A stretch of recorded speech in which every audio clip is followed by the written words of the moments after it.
तो hey guys, आज मैं आप लोगों के लिए रीति काल का वर्गीकरण का एक छोटा सा 2 पेज का नोट्स लेकर आई हूँ, क्योंकि यहाँ से प्रश्न बार बार बनते हैं, इसलिए मैंने सोचा आप लोग को ये करवा दें। आप एक तरह से आप रिवीजन इसको देख के कर लेना। देखिए, इसमें आपको पढ़ना क्या है, आपको पूरा डिफिनीशन याद नहीं करना है कि रीतिबद्ध किसको कहते हैं या रीतिमुक्त किसको कहते हैं। आपको बस ये याद करना है कि कौन से कवि किस वर्ग में आते हैं। जैसे चिंतामणि, मतीराम, देव, जसवंत सिंह, कुलपति मिश्र, मंडन, सुरती मिश्र, सोमनाथ, भिखारी दास, प्रताप सिंह ग्वाल, रसिक गोविंद, ये सब रीतिबद्ध कवि में आते हैं। घनानंद, बोधा, आलम और ठाकुर ये रीति मुक्त कवि में आते हैं। और बिहारी रीति सिद्ध कवि में आते हैं। तो ये आपको बहुत अच्छे से याद करके जाना है, क्योंकि एग्जाम में आजकल स्टेटमेंट वाला क्वेश्चन पूछता है, मैच करने वाला क्वेश्चन पूछता है, तो वहाँ पे आप फंस जाइएगा। तो एक बार मैं सोची कि आप लोग को ये बता दूँ, तो ये इंपॉर्टेंट है आप लोग के लिए, आप एक बार अच्छे से देख लेना। के साथ ही आपके लिए ये पेज भी इम्पॉर्टेंट है, रीति काल के प्रमुख मुक्तक काव्य।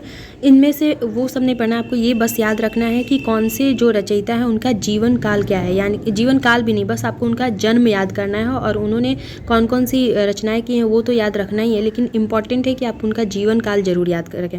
जैसे चिंतामणि का जन्म हुआ है 1609 में, ये इसलिए याद करना है क्योंकि आजकल सीरीज में बैठाने वाला क्वेश्चन बार बार पूछ रहा है। तो जब तक आपको उनका जन्म वर्ष नहीं याद होगा, आप उसको गलत कर देंगे। और 4 से 5 प्रश्न ऐसे बन रहे हैं जिसमें आपको उनको बैठाना है। तो चिंतामणि 1609, भूषण 1613, मतीराम 1617, बिहारी 1603। तो आप ऐसे याद कीजिएगा कि बिहारी चिंतामणि भूषण मतीराम, बिहारी चिंतामणि भूषण मतीराम। अगर आपको ऐसे नहीं याद हो पाता है जन्म, तो ऐसे भी याद कर सकते हैं। फिर रसनिधि है 1603 ईस्वी, जसवंत सिंह है 1627, कुलपति मिश्र है 1630, देव का है 1673, नृप शंभु 1657, घनानंद 1689। तो जो इंपॉर्टेंट है वो तो आपको हर हाल में याद करना है। जैसे घनानंद बहुत ज़्यादा इंपॉर्टेंट है, आपको उनका वर्ष याद ही करना है कि 1689 ईस्वी में इनके जन्म हुई थी। बिहारी 1603 में हुई थी, रसनिधि 1603 में हुई थी, और चिंतामणि 1609 में, भूषण 1613 और मतीराम 1617। ये सब कुछ ज़्यादा इंपॉर्टेंट है, आपको इनको याद करना ही होगा।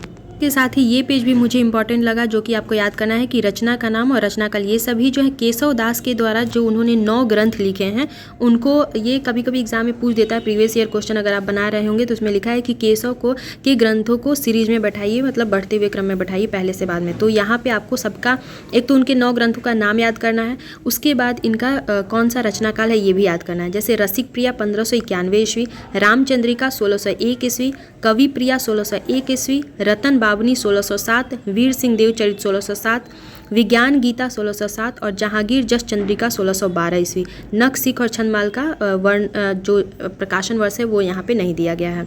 तो आपको देखिए 3 का तो बस 1607 ही याद कर लेना है, और इसके अलावा आपको 4 और याद करना है। तो ये हो गया आपके जो भी मुझे इंपॉर्टेंट लगा, क्योंकि मैं भी पढ़ रही हूँ, अभी मेरे पास भी समय नहीं बच रहा, तो मुझे जो इंपॉर्टेंट लग रहा है मैं अभी वही आप लोगों के लिए लेकर आ रही हूँ।